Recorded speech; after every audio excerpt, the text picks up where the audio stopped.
नमस्कार दोस्तों, स्वागत है आप सभी का आपके अपने इस यूट्यूब चैनल धीवर एकेडमी पर। तो दोस्तों, आज का जो हमारा क्लास होने वाला है वो क्लास नंबर 36वां होने वाला है।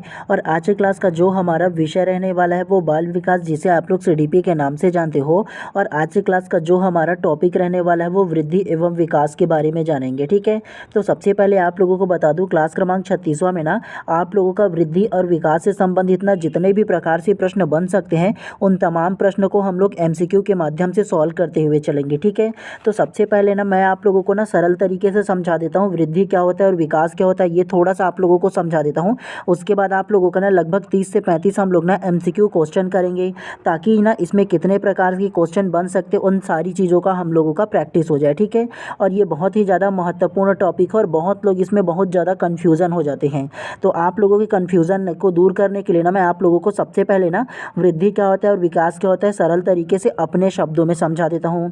चलिए, सबसे पहले आप लोगों को वृद्धि क्या होता है ये सरल तरीके से समझा देता हूँ। तो वृद्धि जो होता है वो हमारे शरीर में मात्रात्मक प्रक्रिया है जिसको मापा जा सकता है। जैसे हमारे शरीर का वजन का बढ़ना, हमारे शरीर के लंबाई का बढ़ना जिसको मापा जा सकता है ना, तो उसे हम लोग वृद्धि कहेंगे। समझ में आया वृद्धि किसे कहते हैं? जैसे आपके नाखून का बढ़ना, आपके बाल का बढ़ना, आपके शरीर की लंबाई का बढ़ना, आपके शरीर का वजन का बढ़ना, तो तमाम ये जो प्रक्रिया है ना उसे हम लोग वृद्धि कहेंगे। तो आप लोगों को वृद्धि क्या होता है समझ में आया ना? ठीक उसी प्रकार से जस्ट उसका अपोजिट विकास होता है। तो विकास क्या होता है? विकास जो है वो हमारे शरीर में गुणात्मक प्रक्रिया होता है, मात्रात्मक प्रक्रिया नहीं होता है। गुणात्मक प्रक्रिया कहने का मतलब यह है कि हमारे जो मेंटालिटी है उसका बढ़ना, हमारे जो मैच्योरिटी लेवल है, हमारी जो परिपक्वता है, हमारी जो समझदारी है उसका बढ़ना ना, तो वो विकास कहलाता है। समझ में आया दोनों में क्या अंतर है? वृद्धि जो होता है वो शारीरिक प्रक्रिया हो सकता है, लेकिन ये जो विकास है वो मानसिक प्रक्रिया होता है। आपकी मैच्योरिटी लेवल कितना ज़्यादा है ये जो नापा जा सकता है क्या? तो इसे मापा नहीं जा सकता विकास को। तो दोनों में डिफरेंट आप लोगों को समझ में आया ना? वृद्धि और विकास में कन्फ्यूज़न नहीं होना है। वृद्धि जो है वो मात्रात्मक प्रक्रिया है जिसको मापा जा सकता है, जबकि विकास जो है वो गुणात्मक प्रक्रिया है जिसको मापा नहीं जा सकता। दोनों में डिफरेंस समझ में आना? विकास जो है वो मानसिक परिपक्वता मैच्योरिटी लेवल पे आता है, लेकिन वृद्धि जो है आपके शरीर का वजन, लंबाई, ये तमाम चीज़ों को मापा जा सकता है, उसे वृद्धि कहेंगे। समझ में आया आप लोगों को वृद्धि और विकास में अंतर? चलिए, अब हम लोग ना MCQ क्वेश्चन कर लेते हैं। इसी पर कितना प्रकार से जो क्वेश्चन है वो बन सकता है, ताकि हम लोगों को अच्छे से समझ में आ जाए। ठीक है, तो सबसे पहले आप लोगों को क्या करना है, मेरे आंसर लेने से पहले ना खुद आंसर लेने के लिए आप लोगों को कोशिश करना है। और ये जो 25 से 30 प्रश्न आप लोगों को लाए हो ना, तो उन प्रश्नों को आप लोगों को सॉल्व करके बताना है कि इसमें से कितना प्रश्न सही हो गया। क्यों मैं ऐसा बोल रहा हूँ? क्योंकि आपके एग्ज़ाम सेंटर में कोई भी एक नंबर का आप लोगों का हेल्प नहीं करने वाला। जो आप आंसर लोगे ना उसी के आधार पर आप लोगों का नंबर मिलने वाला है, और उसी के आधार पर डिसाइड होगा कि आप क्वालिफाई करोगे कि नहीं करोगे। तो इसलिए महत्वपूर्ण होता है कि आप लोगों को खुद से आंसर लेना है और ट्राई करना है जितना से जितना ज़्यादा हो सके। समझ में आया? उसके बाद आज का ये जो क्लास हो जाएगा ना उसका पूरा PDF रहेगा ना, तो वो मैं अपने टेलीग्राम चैनल पर डाल दूँगा। तो जा करके सर्च कर लीजिए बाय MD धीवर करके। उसके अलावा इसी वीडियो के डिस्क्रिप्शन बॉक्स पर ये जो मेरा टेलीग्राम चैनल है उसका मैं लिंक डाल दूंगा, तो वहाँ से भी आप लोग डाउनलोड करके दोबारा प्रैक्टिस कर लीजिएगा आप लोग। ठीक है, तो चलिए ज़्यादा देर ना करते हुए प्रश्न क्रमांक फर्स्ट को ध्यान से पढ़िए। निम्नलिखित में से कौन सा कथन सही है? ऑप्शन ए, परिपक्वता में अभ्यास का महत्व होता है। ऑप्शन बी, परिपक्वन एक शारीरिक प्रक्रिया है। ऑप्शन सी, परिपक्वता मृत्यु पर्यंत चलती है। या ऑप्शन डी, परिपक्वता में केवल मात्रात्मक बदलाव सम्मिलित होते हैं। तो क्या इसका आंसर होगा बताइए सबसे पहले आप। तो प्रश्न क्रमांक 1 का जो करेक्ट आंसर होगा ना वो आप लोगों का ऑप्शन नंबर बी करेक्ट हो जाएगा। परिपक्वन एक शारीरिक प्रक्रिया है, करेक्ट हो जाएगा। कैसे? निम्नलिखित में से कौन सा कथन सही है? तो ऑप्शन नंबर बी जो है वो करेक्ट हो जाएगा। परिपक्वन एक शारीरिक प्रक्रिया है। ये जो परिपक्वन है ना वो चहुमुखी विकास को दर्शाता है। मतलब इसके अंतर्गत शारीरिक प्रक्रिया, मानसिक प्रक्रिया, तमाम जो प्रक्रिया होते हैं ना जिसको चहुमुखी विकास कहते हैं, तो इसके अंतर्गत ये आ जाता है, शारीरिक प्रक्रिया और मानसिक प्रक्रिया दोनों आ जाता है। ठीक है, तो इसलिए ना ये जो परिपक्वन है ना एक शारीरिक प्रक्रिया है, ये इसमें करेक्ट आंसर हो जाएगा। उसके अलावा परिपक्वता में अभ्यास का महत्व है, तो ये नहीं होगा। उसके अलावा ऑप्शन नंबर सी को देखो, परिपक्वता मृत्यु पर्यंत तक चलता है, तो मैच्योरिटी मृत्यु पर्यंत तक कहाँ चलेगा जी? उसके अलावा परिपक्वता केवल मात्रात्मक, तो परिपक्वता मात्रात्मक कहाँ? आप ये बताओ, परिपक्वता मैच्योरिटी को नापा जा सकता है क्या? नहीं ना नापा जा सकता, तो ये भी गलत हो जाएगा। केवल ऑप्शन नंबर बी जो है वो करेक्ट हो जाएगा। चलिए नेक्स्ट प्रश्न को पढ़ते हुए चलते हैं इसी अंदाज में। चलिए प्रश्न क्रमांक 2 को ध्यान से पढ़िए। परिपक्वता का संबंध है ऑप्शन ए विकास, ऑप्शन बी वृद्धि, ऑप्शन सी सृजनात्मकता या ऑप्शन डी रुचि। तो क्या इसका आंसर होगा बताइए सबसे पहले आप। तो प्रश्न क्रमांक 2 का जो करेक्ट आंसर होगा ना वो आप लोगों का option number A Vikas correct हो जाएगा। कैसे? परिपक्वता का संबंध है तो परिपक्वता का संबंध विकास से ही ना होगा जी। अभी जस्ट आप लोगों को समझाया ना वृद्धि और विकास में। परिपक्वता का मतलब क्या होता है? मैच्योरिटी, आपके समझदारी। तो समझदारी को मैंने क्या बताया था आप लोगों को? परिपक्वता को विकास से होता है ये बताया था ना आप लोगों को, जो मापा नहीं जा सकता, गुणात्मक प्रक्रिया है बोल करके। तो इस प्रकार से प्रश्न क्रमांक 2 का जो करेक्ट आंसर होगा ऑप्शन नंबर ए जो है करेक्ट हो जाएगा। चलिए नेक्स्ट प्रश्न को पढ़ते हुए चलते हैं, तो ध्यान से पढ़िएगा। और एक चीज़ आप लोग नोटिस कीजिएगा, इसमें जितना भी मैं प्रश्न लाया हूँ ना वो किसी न किसी एग्जाम में पूछा गया है, खासतौर से टेट एग्जाम में, तो ध्यान रखना है आप लोगों को, ठीक है। चलिए प्रश्न क्रमांक 3 को ध्यान से पढ़िए। मानव विकास खाली स्थान है ऑप्शन ए मात्रात्मक, ऑप्शन बी गुणात्मक, ऑप्शन सी कुछ सीमा तक अमापनीय या ऑप्शन डी मात्रात्मक और गुणात्मक दोनों।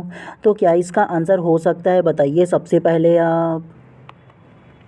तो प्रश्न क्रमांक 3 का जो करेक्ट आंसर होगा ना वो आप लोगों का ऑप्शन नंबर डी मात्रात्मक और गुणात्मक दोनों करेक्ट हो जाएगा। कैसे?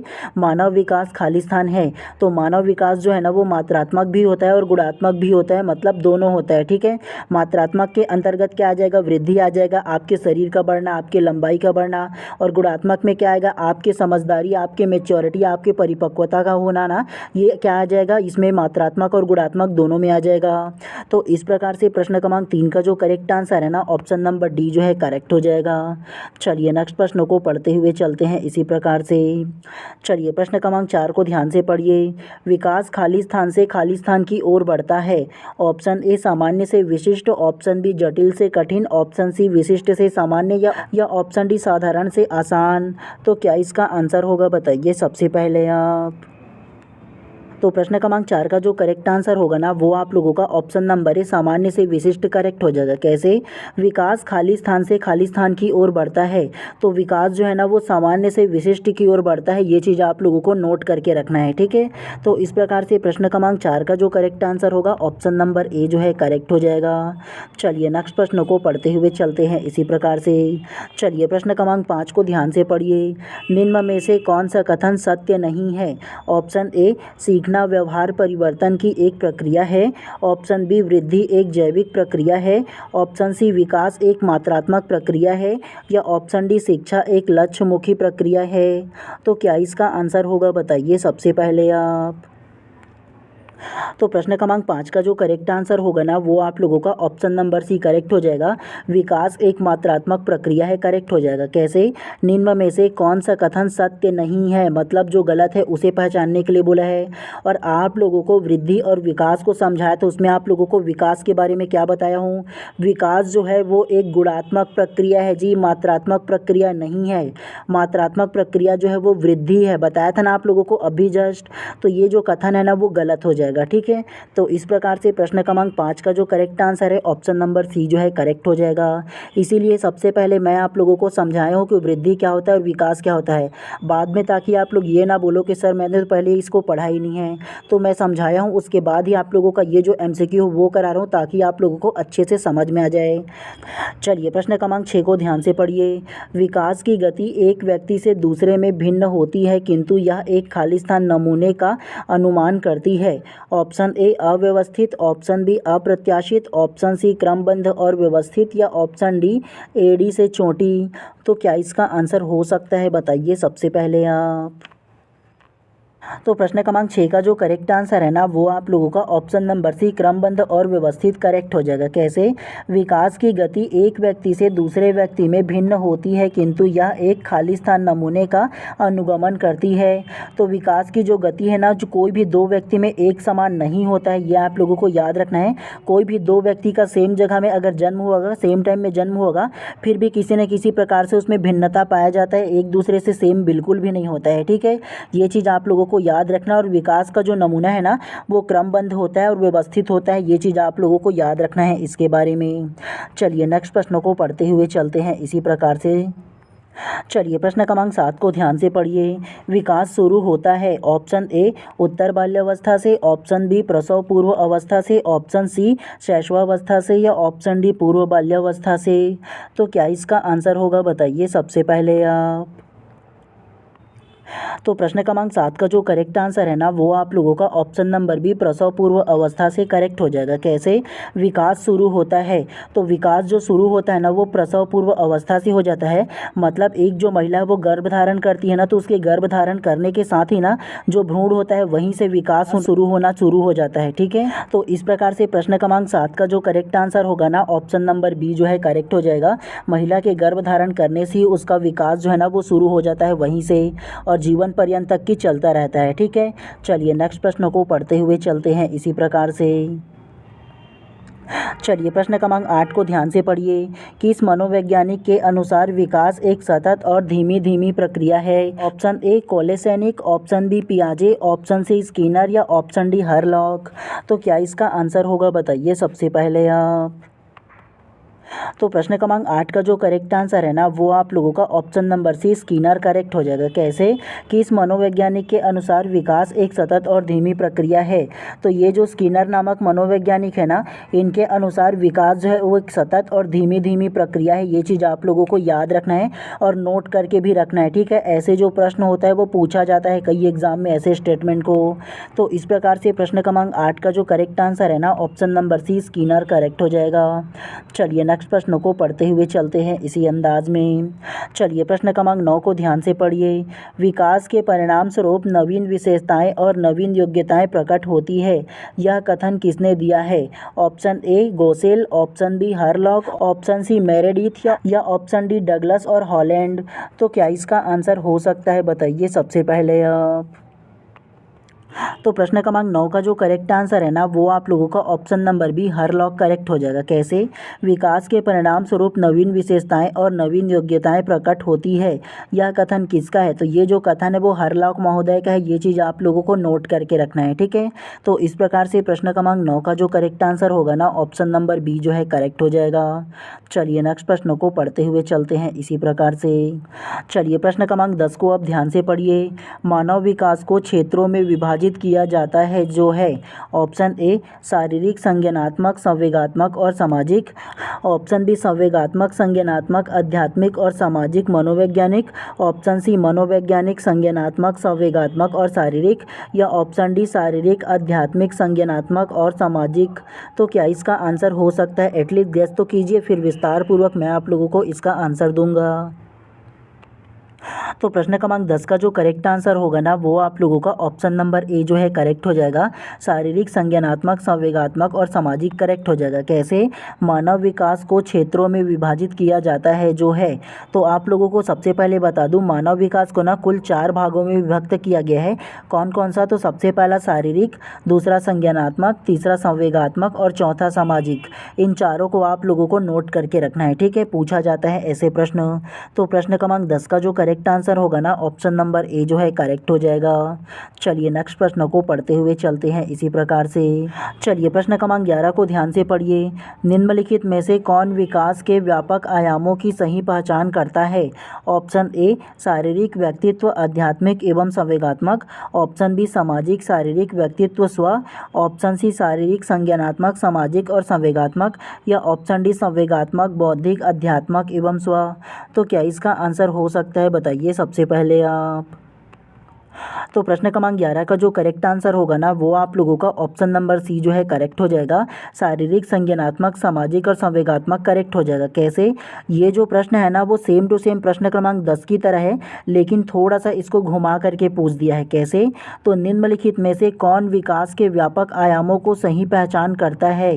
तो विकास के व्यापक आयाम बोला है जी, तो विकास के आयाम बोल लो या विकास के क्षेत्र बोल लो, दोनों एक ही है। 4 प्रकार से विकास के जो आयाम एग्ज़ाम है या विकास के जो क्षेत्र है उसको डिवाइड किया गया है, बांटा गया है। सबसे पहले शारीरिक, दूसरा संज्ञानात्मक, तीसरा सामाजिक और चौथा संवेगात्मक।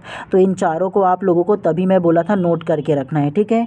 तो इस प्रकार से प्रश्न क्रमांक 11 का जो करेक्ट आंसर होगा ना, ऑप्शन नंबर सी जो है करेक्ट हो जाएगा।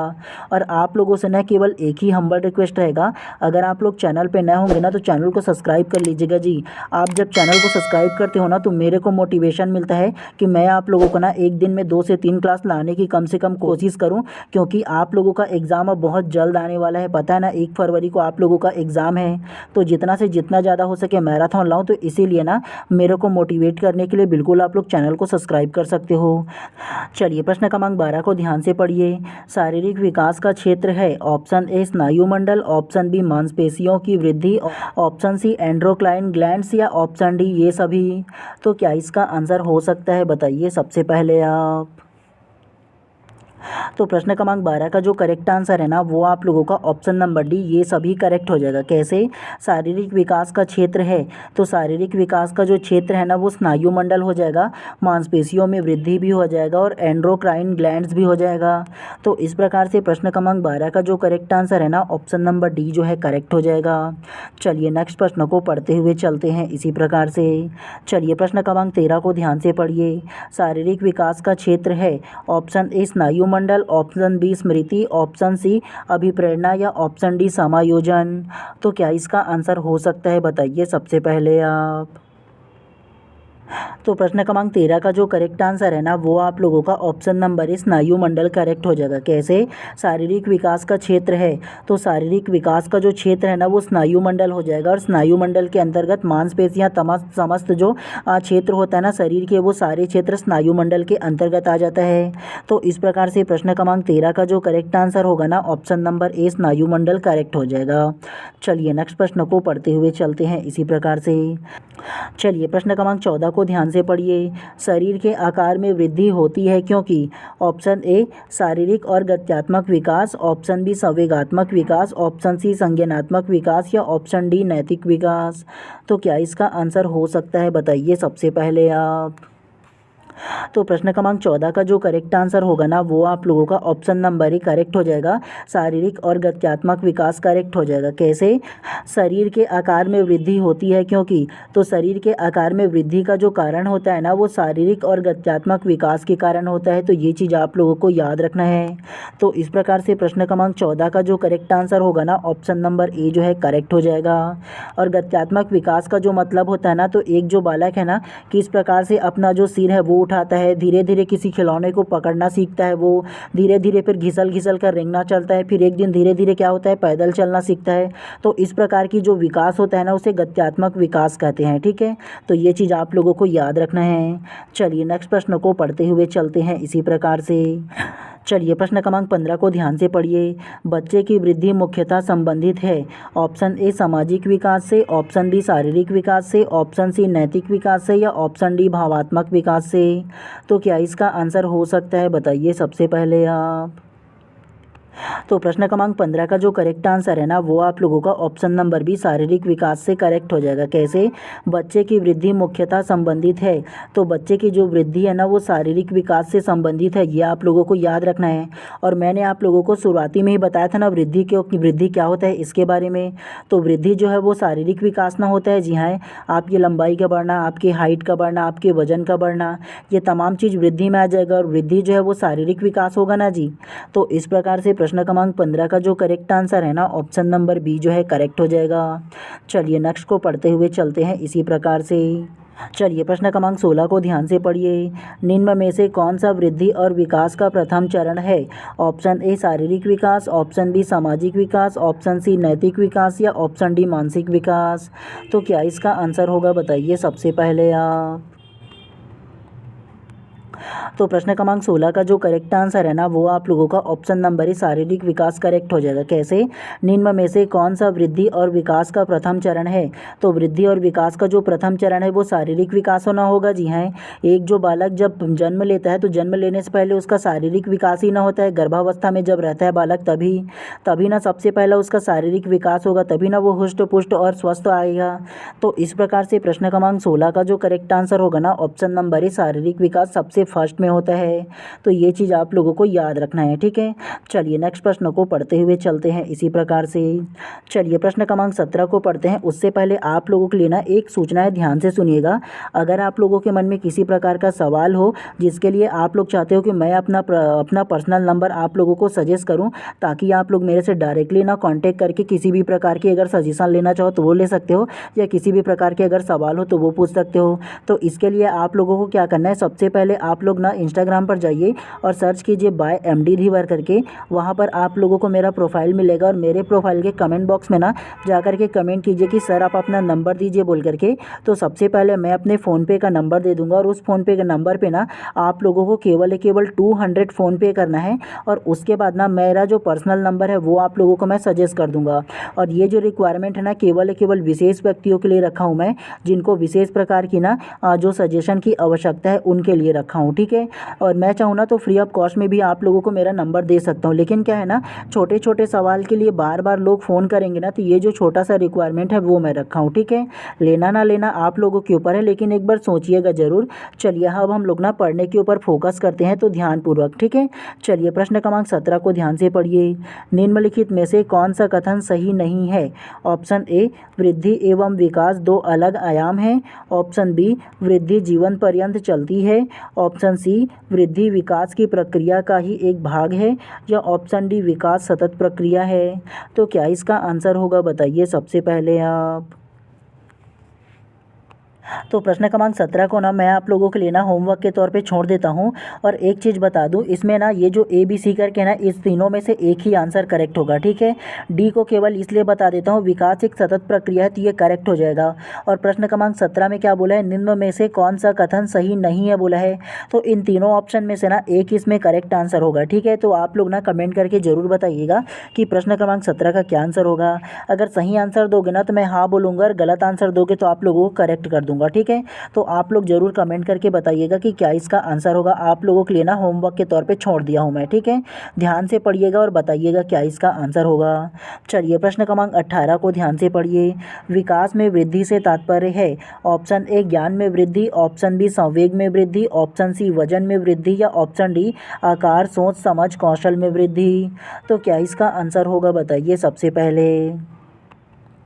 तो प्रश्न क्रमांक 18 का जो करेक्ट आंसर होगा ना वो आप लोगों का ऑप्शन नंबर डी करेक्ट हो जाएगा। आकार, सोच, समझ, कौशल में वृद्धि करेक्ट हो जाएगा। कैसे? विकास में वृद्धि का तात्पर्य है, तो विकास में जो वृद्धि का तात्पर्य होगा ना वो आकार, सोच, समझ, कौशल में वृद्धि करेक्ट हो जाएगा। तो ये चीज़ आप लोगों को याद रखना है। तो इस प्रकार से प्रश्न क्रमांक 18 का जो करेक्ट आंसर होगा ना ऑप्शन नंबर डी जो है करेक्ट हो जाएगा। चलिए नेक्स्ट प्रश्न को पढ़ते हुए चलते हैं। चलिए प्रश्न क्रमांक 19 को ध्यान से पढ़िए। शारीरिक वृद्धि और विकास को कहते हैं। ऑप्शन ए, तत्परता। ऑप्शन बी, अभिवृद्धि। ऑप्शन सी, गतिशीलता। या ऑप्शन डी, आनुवंशिकता। तो क्या इसका आंसर हो सकता है, बताइए सबसे पहले आप। तो प्रश्न क्रमांक 19 का जो करेक्ट आंसर होगा ना वो आप लोगों का ऑप्शन नंबर बी, अभिवृद्धि करेक्ट हो जाएगा। कैसे? शारीरिक वृद्धि और विकास को कहते हैं, तो शारीरिक वृद्धि और विकास को जो कहते हैं ना वो अभिवृद्धि कहते हैं। तो ये चीज़ आप लोगों को नोट करके रखना है, ठीक है। तो इस प्रकार से प्रश्न क्रमांक 19 का जो करेक्ट आंसर होगा ना ऑप्शन नंबर बी जो है करेक्ट हो जाएगा। चलिए नेक्स्ट प्रश्न को पढ़ते हुए चलते हैं इसी प्रकार से। चलिए प्रश्न क्रमांक 20 को ध्यान से पढ़िए। बाल विकास की परिभाषा का अध्ययन क्षेत्र है जो। ऑप्शन ए, मानवीय सामर्थ्यों में परिवर्तन का परीक्षण करता है। ऑप्शन बी, जीवन अवधि के दौरान व्यवहार की व्याख्या ढूंढेगा। ऑप्शन सी, बच्चों की वयस्क या वरिष्ठ नागरिकों के साथ तुलना करेगा। या ऑप्शन डी, किसी बच्चे के संज्ञानात्मक, सामाजिक तथा दूसरे सामर्थ्यों के क्रमिक विकास के लिए उत्तरदायी होगा। तो क्या इसका आंसर हो सकता है, बताइए सबसे पहले आप। तो प्रश्न क्रमांक 20 का जो करेक्ट आंसर होगा ना वो आप लोगों का ऑप्शन नंबर डी जो है करेक्ट हो जाएगा। किसी बच्चे के संज्ञानात्मक, सामाजिक तथा दूसरे सामर्थ्यों के क्रमिक विकास के लिए उत्तरदायी होगा, करेक्ट हो जाएगा। कैसे? बाल विकास की परिभाषा का अध्ययन क्षेत्र है जो। तो बाल विकास की परिभाषा का जो अध्ययन क्षेत्र है ना वो ऑप्शन नंबर डी हो जाएगा। किसी बच्चे के संज्ञानात्मक, सामाजिक तथा दूसरे सामर्थ्यों का क्रमिक विकास के लिए उत्तरदायी जो होगा ना वो करेक्ट हो जाएगा। चलिए नेक्स्ट प्रश्न को पढ़ते हुए चलते हैं इसी प्रकार से। से। चलिए प्रश्न क्रमांक 21 को ध्यान से पढ़िए। बाल मनोविज्ञान के अनुसार शिक्षा के क्षेत्र में मुख्य स्थान है। ऑप्शन ए बालक का, ऑप्शन बी अध्यापक का, ऑप्शन सी अभिभावक का या ऑप्शन डी प्रशासक का। तो क्या इसका आंसर होगा बताइए सबसे पहले। तो प्रश्न क्रमांक 21 का जो करेक्ट आंसर है ना वो आप लोगों का ऑप्शन नंबर ए बालक का करेक्ट हो जाएगा। कैसे? बाल मनोविज्ञान के अनुसार शिक्षा के क्षेत्र में मुख्य स्थान है। तो बाल मनोविज्ञान में ना जो शिक्षा का मुख्य क्षेत्र है वो बालक ही ना हो जाएगा। जी हाँ, क्योंकि बालक के बारे में बाल मनोविज्ञान पढ़ रहे हैं तो बालक ही ना उसका मुख्य क्षेत्र हो जाएगा। तो इस प्रकार से प्रश्न क्रमांक 21 का जो करेक्ट आंसर होगा ना ऑप्शन नंबर ए जो है करेक्ट हो जाएगा। चलिए नेक्स्ट प्रश्न को पढ़ते हुए चलते हैं इसी प्रकार से। चलिए प्रश्न क्रमांक 22 को ध्यान से पढ़िए। निम्नलिखित में से कौन विकास का सिद्धांत है? ऑप्शन ए यह निरंतर चलने वाली प्रक्रिया नहीं है। ऑप्शन बी विकास की सभी प्रक्रियाएं अंतः संबंधित नहीं है। ऑप्शन सी सभी की विकास दर समान नहीं होती है या ऑप्शन डी विकास हमेशा रेखीय होती है। तो क्या इसका आंसर होगा बताइए सबसे पहले आप। तो प्रश्न क्रमांक 22 का जो करेक्ट आंसर है ना वो आप लोगों का ऑप्शन नंबर सी जो है करेक्ट हो जाएगा। सभी की विकास दर समान नहीं होती करेक्ट हो जाएगा। कैसे? निम्नलिखित में से कौन सा विकास का सिद्धांत है? तो विकास का जो सिद्धांत है ना वो ऑप्शन नंबर सी करेक्ट हो जाएगा। सभी की विकास दर समान नहीं होती करेक्ट हो जाएगा। कैसे? सबसे पहले आप लोग मेरे को ये बताओ, कोई भी दो व्यक्ति को एक साथ ले आओ और आप लोग उसमें चेक करो कि क्या उसकी विकास की दर होती है वो समान होगा क्या। मान के चलो एक ही जगह में एक ही स्थान पर एक ही टाइम में दो बच्चा जन्म लिया है, लेकिन उन दोनों बच्चों का जो विकास दर है वो सेम रहेगा क्या? नहीं रहेगा। या तो हाइट में या लंबाई में या वजन में या फिर परिपक्वता मैच्योरिटी में ना उसमें भिन्नता पाया जाता है। तो कोई भी संसार के दो व्यक्ति में एक समान जो विकास की दर होता है वो नहीं होता है। ठीक है, एक समान। तो ये चीज़ आप लोगों को याद रखना है ना, किसी न किसी प्रकार की भिन्नता पाया जाता है। तो इस प्रकार से प्रश्न क्रमांक 22 का जो करेक्ट आंसर होगा ऑप्शन नंबर सी जो है करेक्ट हो जाएगा। चलिए नेक्स्ट प्रश्न को पढ़ते हुए चलते हैं इसी प्रकार से। चलिए प्रश्न क्रमांक 23 को अब ध्यान से पढ़िए। वृद्धि व विकास का मुख्य सिद्धांत है। ऑप्शन ए तत्परता का नियम, ऑप्शन बी एकता का नियम, ऑप्शन सी व्यक्तिगत अंतर का नियम या ऑप्शन डी इनमें सभी। तो क्या इसका आंसर होगा बताइए सबसे पहले आप। तो प्रश्न क्रमांक 23 का जो करेक्ट आंसर है ना वो आप लोगों का ऑप्शन नंबर सी व्यक्तिगत अंतर का सिद्धांत करेक्ट हो जाएगा। कैसे? वृद्धि या विकास का मुख्य सिद्धांत है तो वृद्धि व विकास का जो मुख्य सिद्धांत होगा वो व्यक्तिगत अंतर का सिद्धांत करेक्ट हो जाएगा, क्योंकि वृद्धि अलग होता है और विकास अलग होता है। और उसके साथ साथ कोई भी संसार के दो व्यक्ति को आप लोग एक साथ ले आओ, दोनों व्यक्ति में किसी न किसी प्रकार की व्यक्तिगत अंतर मिलेगा ही, चाहे वो किसी भी फील्ड में हो, चाहे वो शारीरिक हो, चाहे मानसिक हो, चाहे वो बौद्धिक हो। ठीक है, तो इस प्रकार से प्रश्न क्रमांक 23 का जो करेक्ट आंसर होगा ऑप्शन नंबर सी जो है करेक्ट हो जाएगा। चलिए नेक्स्ट प्रश्न को पढ़ते हुए चलते हैं इसी प्रकार से। चलिए प्रश्न क्रमांक 24 को अब ध्यान से पढ़िए। विकास कभी ना समाप्त होने वाली प्रक्रिया है, यह कथन विकास के किस सिद्धांत से संबंधित है? ऑप्शन ए एकीकरण का सिद्धांत, ऑप्शन बी अंतःक्रिया का सिद्धांत, ऑप्शन सी निरंतरता का सिद्धांत या ऑप्शन डी अंतः संबंध का सिद्धांत। तो क्या इसका आंसर हो सकता है बताइए सबसे पहले आप। तो प्रश्न क्रमांक 24 का जो करेक्ट आंसर है ना वो आप लोगों का ऑप्शन नंबर सी निरंतरता का सिद्धांत करेक्ट हो जाएगा। कैसे? विकास कभी समाप्त न होने वाली प्रक्रिया है, यह कथन विकास के किस सिद्धांत से संबंधित है? तो विकास जो है ना वो कभी समाप्त नहीं होने वाली प्रक्रिया है और ये जो सिद्धांत है वो निरंतरता के सिद्धांत से संबंधित है। ये चीज़ आप लोगों को नोट करके रखना है। जो विकास होता है वो जीवन पर्यंत तक की चलने वाली सतत प्रक्रिया होता है। तो इस प्रकार से प्रश्न क्रमांक 24 का जो करेक्ट आंसर होगा ना ऑप्शन नंबर सी जो है करेक्ट हो जाएगा। चलिए नेक्स्ट प्रश्न को पढ़ते हुए चलते हैं इसी प्रकार से। चलिए प्रश्न क्रमांक 25 को ध्यान से पढ़िए। निम्न में से कौन सा शारीरिक विकास का एक प्रमुख नियम है? ऑप्शन ए मानसिक विकास से विभिन्नता का विकास, ऑप्शन बी अनियमित विकास का नियम, ऑप्शन सी द्रुतगामी विकास का नियम या ऑप्शन डी कल्पना और संवेग विकास से संबंधित का नियम। तो क्या इसका आंसर हो सकता है बताइए सबसे पहले आप।